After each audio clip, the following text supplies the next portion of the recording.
It's a fantastic opportunity to have Marcus Chan with us today. Marcus, a big welcome to you. I'm just going to do a very brief intro. You are a sales leader. You help AEs and B2B sales pros earn $100,000 plus per annum.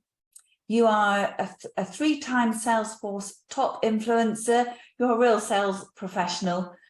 You're author of Six-Figure Sales Secrets. And your business is Venly Consulting. Now, on your website, you've got this phrase that I absolutely love. It says, selling isn't rocket science, but the benefits are out of this world. And I agree with you. So we are really looking forward. Thank you very much for being our guest today. What would you like to add to that intro? I mean, you nailed it. I'm excited to be here. And truthfully, I'm just a person who's failed a lot in sales. I've made thousands of mistakes, and I just hope to help other people not fall for the same mistakes so they can maximize their comp plan, maximize their earnings, and grow their businesses wildly, successfully as well. I did read that on your website, that you felt you were letting your family down and yourself down when you weren't successful when you first got into sales. Yeah, you're absolutely right. I mean, if you're watching this live or watch this video, I'm obviously Asian, right? And my parents, they wanted me to be a doctor, a lawyer, accountant, something more prestigious as they consider it. So going into B2B sales was the last thing they wanted. But the worst part of all is when I started, I thought I'd be really good, and I wasn't. And I almost got fired, and that was absolutely terrible. So not only did I not follow the path they wanted me to follow, I was also really bad at the chosen path to begin with. So I remember all those pains and concerns and issues and worries I had early on. And fortunately, I was able to channel it and learn from it to, create a career that I was, proud of and able to help myself and a lot of people around me to have success as well. Mark, doing pretty much a similar role to you having done in the past, being a B2B account executive. I was reading through your kind of career that you've had today, where you talk about having what you just said, being a sort of a failing sales rep to being a regional director of sales at a company that now has, when I last checked, close to 25,000 employees. I wondered if you could just kind of give the audience like a sort of a summary of your career from kind of where you started and how you progressed to where you are today. I think that'd be really interesting for us to kind of understand in a bit more detail. Absolutely. So, I think first off, I have my own business currently right now where I help directly B2B salespeople earn additional $100,000 more in commissions every single year. But before this, I actually didn't even want to be an entrepreneur. That wasn't a thing. That wasn't a goal. My parents actually were entrepreneurs that immigrated to America with absolutely nothing. So they started a small business. So I grew up in entrepreneurship, working in a small restaurant, and I personally hated it because we were working 80, 90 hours a week. Even as a young kid, I was helping out the restaurant, very little money, a lot of pain, a lot of suffering. And I was basically broke all the time early on. That's how I felt. So eventually when I graduated and I went into B2B sales, that was my first taste into B2B sales. And I thought it'd be pretty good because I had developed a work ethic over time. I'm like, I could work really hard. I heard if I work hard, and if I'm a nice person, I'm pretty good at these customer service roles, I'll probably be good at B2B sales. Well, I was not. I started in the last recession, 2007, and I tried to go out there, try to knock on doors, try to cold call, try to cold email, and I failed horribly. So fast forward a couple months, eventually I figured it out, had some pretty good success, and started hitting number one. And that was nice. And for a few months, I did that, eventually got promoted. Now, fast forward, I was actually with that same company for four more years after that, at that point, for 4 more years, got promoted multiple times to the point where I was leading small teams. And then I decided to make a transition to a different B2B industry. So I wanted to see, hey, can I do this somewhere else? Can I do this in a tougher, more challenging sale? So I made a transition to a whole new company. And by the way, these are both publicly traded companies. Both of them are multi-billion dollar companies. Like the first company at the time was like maybe $20 billion. I think it's $30 billion now. The second company was $5 billion now. I think they're $8.5, $9 billion now. So join these big organizations. But in 2011, I made the second switch to the second company to basically start back over. So I took 2 steps back to restart back over to see if I could do it again. Did that and rose very quickly to the top again. So within a couple months, I was one of the top reps. Within 9 months, I became a sales leader again, which it took most people about 3 years to get to that point. To go to the team that was underperforming, we turned that team around as well. Fast forward, ended up, staying in that company for almost 9 years. 9 years. And it was interesting because during that corporate career between both companies, about 14 plus years, I actually got promoted in the first 8 years. I got promoted 12 times in 8 years, just going up, rising and performing. It got to the point where I was leading a sales organization of 110 plus employees. We were doing about 200 million plus a year in sales.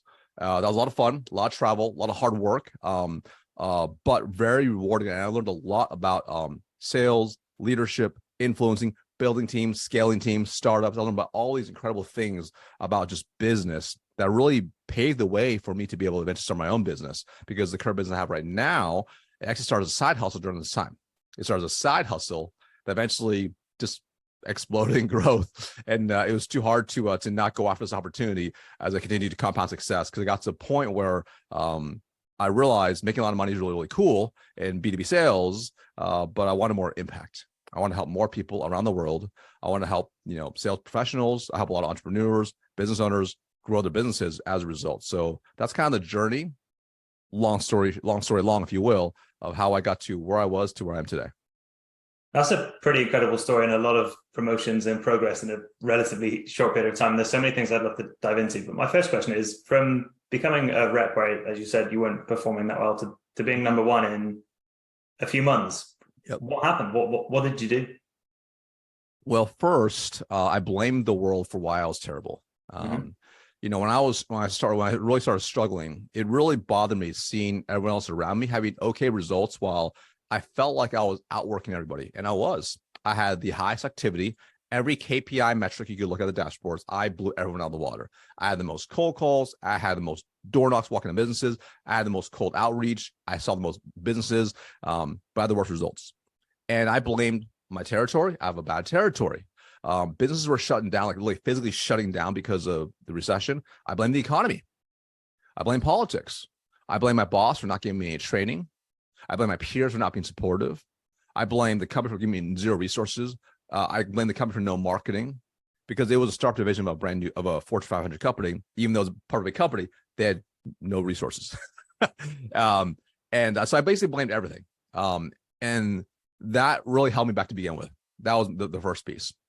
It took a little bit, but eventually I had to look in the mirror, because I had to look in the mirror and realize, well, ultimately it's up to me, right? Like, my circumstances may not be my fault, but still 100% my responsibility to pull myself out of the situation. So that was the first step. Once I started owning that, I was like, okay, I need to, how can I get better? And this is a different time, because YouTube wasn't as big. There wasn't LinkedIn was still out there as well, but there wasn't these resources online. There wasn't really there's a bunch of books you can get at the library and you can buy and stuff. That's what it was, and some conferences. So I started getting books. I started going to conferences. I started investing into myself. I started to acquire knowledge at massive speed. I started to obsess about becoming better. And that was the big shift, right? I started, as Jim Rohn says, when you work hard at your job, you make a living. When you work hard on yourself, you make a fortune. So I started working even harder on myself than I did on my job. And I started translating different ways, So I remember one of the biggest epiphanies I had was, as part of my journey into trying to learn B2B sales, trying to really master myself, is I started stumbling upon these, personal development books like Tony Robbins. And I remember specifically one specific line in one of the books, I think it was Awaken the Giant Within. He says, if you don't like the answer, ask a better question. If you don't like the answer, ask a better question. And that was interesting to me, because I realized at that point, whenever something bad would happen or deemed bad, I would start asking myself a really bad question. So for instance, if I was cold calling and that person would just start yelling and cursing me out or just hanging up, I'd hang the phone up and I'd be like, oh man, that dumb prospect, that stupid prospect, they're such jerks. I can't believe they're so rude to me, so mean to me. And it was very negative. It's what's wrong with them? And I would have these negative opinions and thoughts and negative questions that would lead to more negative questions. Then when I read that quote or that line, I was like, how can I ask myself a better question? Well, so I started shifting. Well, what can I learn from this? Well, I learned that, I should probably have a better prepared list. What else? What can I do differently? I could maybe shift my tonality. How can I better prepare for this? I can start preparing objections. So I started shifting from this internal blaming of, or this external blaming of the world to an internal shift of how can I solve this as a problem? So it was stuff like this, these pivots, and learning how to shift how I would think, that started to transform my actual results. Early on, a great mentor told me, The hardest territory to manage is one right between your ears. And when I started realizing that, that was when some of the pivots started happening, because then I could start improving what I was actually doing, what I was saying on the phones, my tonality, how I carried myself, how I prepared, how I researched, all these things. So that was when the start of the shift. And of course, over time, I started getting better and better and better. And I'm also I'm relentless to trying things out. So like if I learn something new, if I start seeing some improvement, I'll go 100% all in to try to to really master it, to get better and better and better. So we kind of combine those two elements together. It started leading to just results started to stack on top of each other like this. So for you then, Marcus, a big shift was your mindset. 100% shift in mindset for sure. That was definitely I'll definitely say that's a major piece for sure. I also started realizing there's major flaws in my sales process. It was just because I never had any formal sales training. I didn't know what I was doing. All the books I was reading was from like 1972, and they were showing tactics and strategies. Maybe it worked back then, but it didn't really work in a buyer's market. It didn't work in a place when people had information readily available on the internet. And I actually remember that shift. The exact shift actually happened actually at the doctor's office. And it was really interesting because it was a couple months in, I was still struggling still. And, I went to get my annual checkup with the doctor. I went to the doctor and, typical doctor's visit. And I remember at the very end of the visit, my doctor basically said, "Hey, listen, like your blood pressure is going up, your blood pressure is going up. Like you're having you gained some weight. You have some signs that's going to lead down the wrong path if you're not careful." I'm like, okay, like that's pretty scary. But so basically I walked away knowing I should change my behavior, which was I was going to eat better and work out more. And I was like, huh. And I remember, but here's the thing. I was excited about these changes she recommended. And I remember thinking that now, I'm like, how am I excited about these changes that she's recommended? Then I was like, how did she sell me? This is a better question coming into play. How did she convince me, if you will, to do this? And I thought, she didn't convince me. So how did she get me to come to my own conclusions? These are the things I had to do. And I started to really think, and I realized in her process, all she did was ask me questions to uncover how I'm feeling, what I'm doing, taking measurements, right? And after spending like 89% of the time just asking more questions, really diagnosing me, her recommendation is really simple. And I realized because she spent 89% of the time diagnosing me, basically asking me questions so I came to my own conclusion on a problem, the solution was really obvious.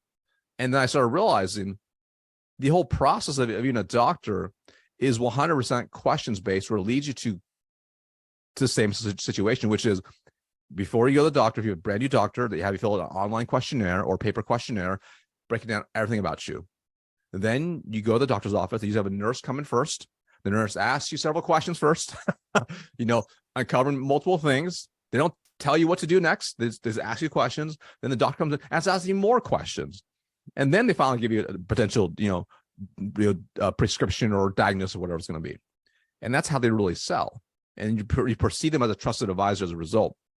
So when I realized that at that moment, that was my first major shift in my sales process.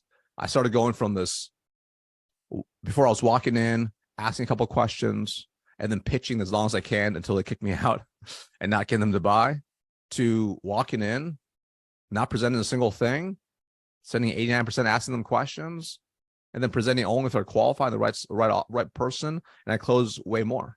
And I remember making that shift where I think my first week I closed I'd gone 7 weeks closing 0 deals. And at that point, at the end of the 7th week, my boss said he's going to fire me. I think he turned it around. So the following week, I could close 1 or 2 deals in the first couple of days. And that was a shock because it was during that time frame I made that shift, So it's the mindset shift and really changing my sales process was definitely huge for actually improving my results. I mean, that's a great heading, isn't it? The doctor taught you about sales. Yeah, that's exactly right. Exactly right. What would you recommend for our audience here? We've got SME business owners and people stepping into leadership. What if somebody's stepping into a leadership role in sales? What would you recommend for them? Some practical tips that you might share. Good. And is in terms of getting the team to perform at a high level. Yeah. Is that Yes. Yeah. perfect? Beautiful. So, fortunately, I've taken over many teams. Taken over many teams are underperforming, and I'll share first what not to do, so you can see what to do as a result. So I remember this is about 6 months in from starting in that role. First 2 months, I was at the very bottom. By month 3, I hit number 1, 4, number 1, number 5, number 1, number 6 months, number 1. I hit number 1 4 months in a row, and I started feeling pretty confident. At that point, my boss said to me, he said, "Hey, Marcus, you've done a really good job. There's an underperforming team at a different operation. We want to send you there. But here's the caveat. You've only performed really for 4 months. We're not going to promote you, but we want you to run the operation. And we want you to turn this is a small sales team of 2 people. We want you to show them what you're doing and make them successful as well. And if you can do that in the recession, we're going to promote you." So I was like, cool. I had a little bit of chip on my shoulder, right? Because I was really mad that I was at the bottom the first 2 months. I'm like, I'll do it. So I remember, I like to plan in advance, and like I'm pretty detailed. So I remember before I started that the following week, in the operation of 2 new, or not, they weren't even new. They were just their first, basically their manager and their assistant manager had both basically quit because they were doing so terrible. So they abandoned ship, and there was two reps left. So I remember that weekend, I took all this time and I built out this like 30, 60, 90, 180-day plan, exact strategy, go-to-market strategy, completely turned the operation around because they were the absolute worst team, and what we're going to do to train, develop, et cetera. And basically everything I was doing, I was just going to show them. So I remember like walking in, and I've never led a team before in my life. So walking in, I'm like, "Hey, everybody, like, listen, I know we've been the worst team. This is what we're going to do for the next, 180 days. And I'm like, we're going to do A, B, C, D, we're going to do all these things. And I remember as I was telling them, I could just tell they were just not having it. Their body language is like, okay, like I was also much younger than them as well. So, I was 21, 22 at the time, and they were about 30 at the time. And I could just tell they're not having it. But they didn't say anything. They're like, okay, I guess about their expression. And in my stomach, I'm like, that didn't really go so well. And I remember going home that night to my apartment and talking to my girlfriend. I'm like, I don't think I'm cut for this leadership thing.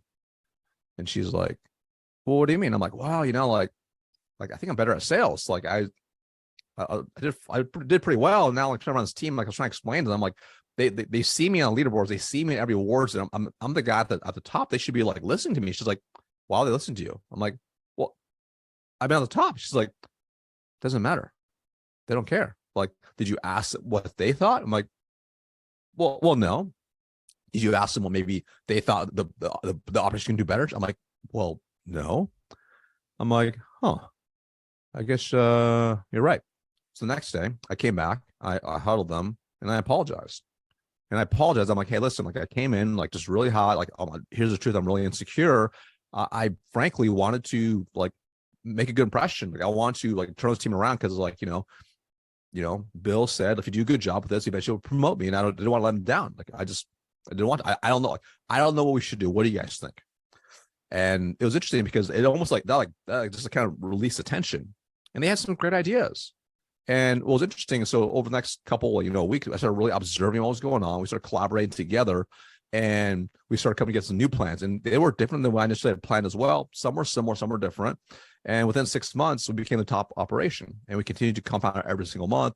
And I stayed actually number 1, even the new territory. I stayed number 1 every single month, and they were number 2, number 3. And the learning here is you can always have an idea of the plan or strategy, but if you are taking over a team, the first thing you want to do is you need to, similar to the doctor, diagnose the situation. So you need to earn their trust, and you need to diagnose the situation. So I knew it didn't matter my background. I still need to earn the trust every single day, because they also had, because of the market, everyone knew each other. I developed a reputation, right, for good or bad. And sometimes when they see you run a certain way, they have a perception that's how you will do everything. So they saw me as go-getter, hard-charging sales rep. They thought I would lead that way. They thought I'd be a micromanager and all these things. So you want to go in, you want to earn their trust, and you want to uncover what's really going on and diagnose from there. And then based off of the build strategy from there. If you do that, you'll be much more effective. But more importantly, you also have better buy-in, because ultimately I knew we couldn't hit our team number by myself. I knew I couldn't do that. I mean, possibly it'd be very, very hard. So I knew if I could leverage them in a good way, if I get them bond to me and to the plan, then they would be successful as well. And you start realizing that selling and influencing are very, very similar. Yeah. And your ability to influence your team is really important. And that's whether it's influencing down, laterally, or upwards. If you can influence at all angles, you'll be able to move your career forward much faster as a result. Thank you for sharing that, Marcus. And I was almost thinking as you were talking us through that, he just needed to listen to his doctor again and apply that. I should listen. You're right. The doctor was right. The doctor was right. Yeah. What would you say, though, for, say, a director of a business, a founder of a business, they don't have a sales background and they are, say they're very good at engineering and they've built an engineering business, they've got some sales team and they're not sure, they don't think the sales team aren't performing. So from a different angle, what would you say? What would be the key things that you think a founder should look at when they don't have a sales background? Great question. So, well, the cool part is what I love about engineers, or really anybody, if they're not an engineer, is if your team is not performing, I think the mistake many people make is they create a hypothesis in their mind of why the team's not performing. So, for example, they might be like, well, it's just because they're just lazy, or they're not working hard enough, or they're not making enough calls, they're not doing whatever. And that could be true. We don't really know. But the very first thing you want to do, if you don't have this in place, is you want to instill control systems that give you data on the metrics of what is most important. So this way, you're able to look very quickly on where the constraint is in the business. So, for example, like I like to look at it from the very top all the way to the very bottom. So if the founder or the business owner or the director does not have this in place, the first thing I immediately recommend having in place is that you put in immediate systems for tracking. So, for example, start at the very top. What type of leads are coming in every single day, right? If there's no leads, that's okay, but that tells you a lot right there. Like if there's no inbound leads, that potentially might be a constraint to the business, right? On top of that, if there's no inbound leads and then nobody's closing, that could also mean, well, like, are you hiring the right profile? Like, are you hiring inbound reps versus outbound reps? Like when I started, there was zero marketing. It was 100% pure cold outbound. Like there was no inbound leads. The CRM had no leads inside. we had to go and get everything, right? So you learn how to create out of nothing. Not many reps can do that. So you have to hire a certain profile for that. So understand that. So look at the constraints. So first off, what's the inbound lead flow? Okay, what's the conversion? Right? Are the inbound book calls? Is it going to be outbound? If you let's say it's outbound, from outbound, cool. Like how many outbound calls are making? What's the connect rate for calls? What's the conversion from connect to book calls, right? What's the show up rate from how many scheduled calls to how many show up? What's the show up rate? From show up rate let's say if it's a simple discovery to demo to close, and I'm oversimplifying it. What's the discovery to demo conversion, right? Meaning how many discovery calls did you run, and then how many will convert to a demo, right? And then from there, how many from a demo convert to a proposal, and the proposal to closed.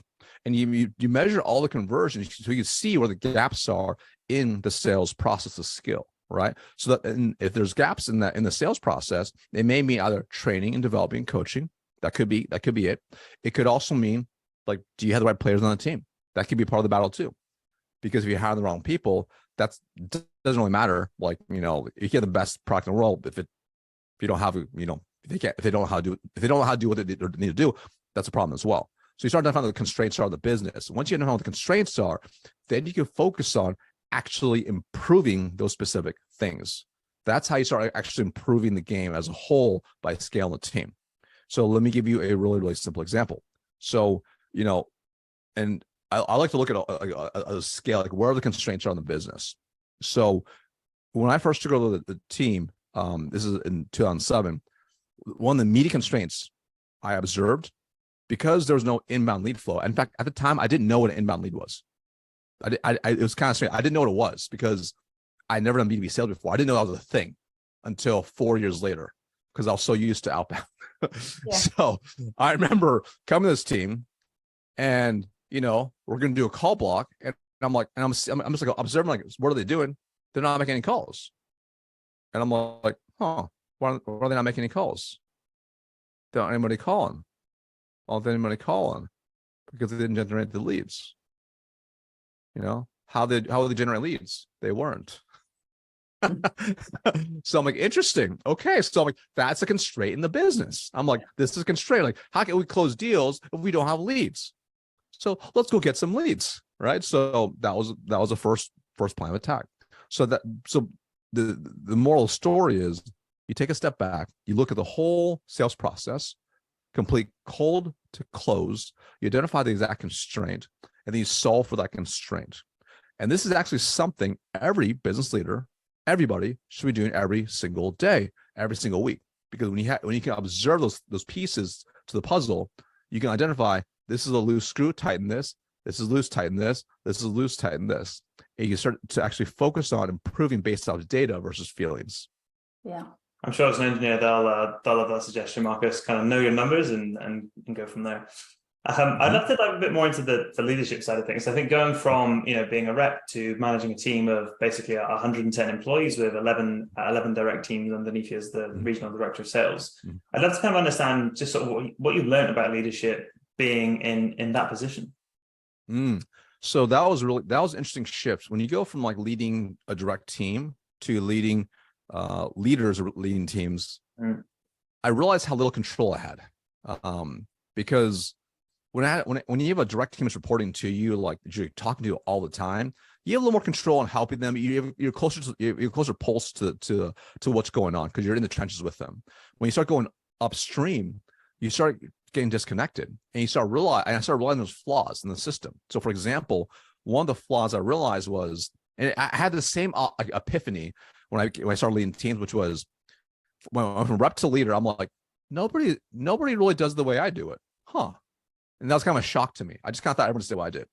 And when I went from a leader to a leader of leaders, it was the same thing. I'm like, huh. I'm really like, nobody really does what I was doing as a leader. No wonder I beat them all out. I mean, it sounds terrible, but I'm like, they weren't doing anything what I thought was just the fundamentals of good leadership.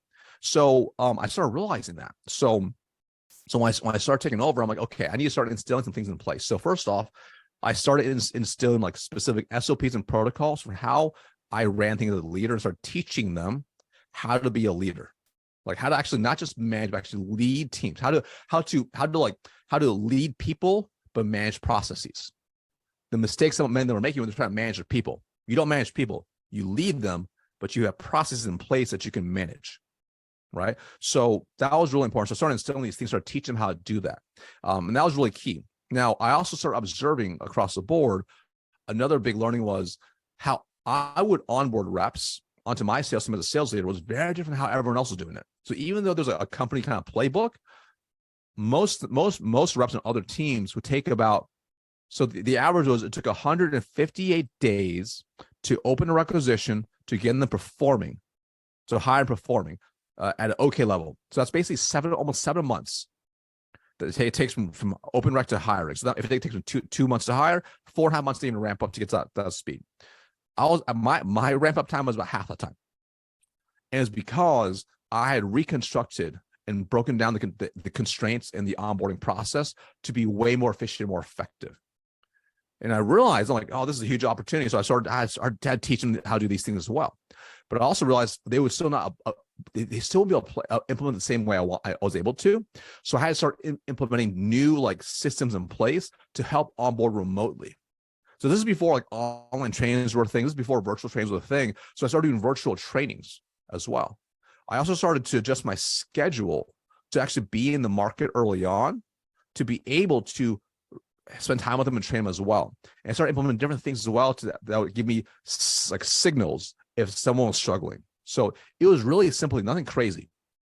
So for example, some teams didn't do this that are outside my region, right? They thought it was maybe overkill, but I was fastidious about this because this gave me a pulse into the mind of the new hire, because the first 90 days is the most critical of a new hire.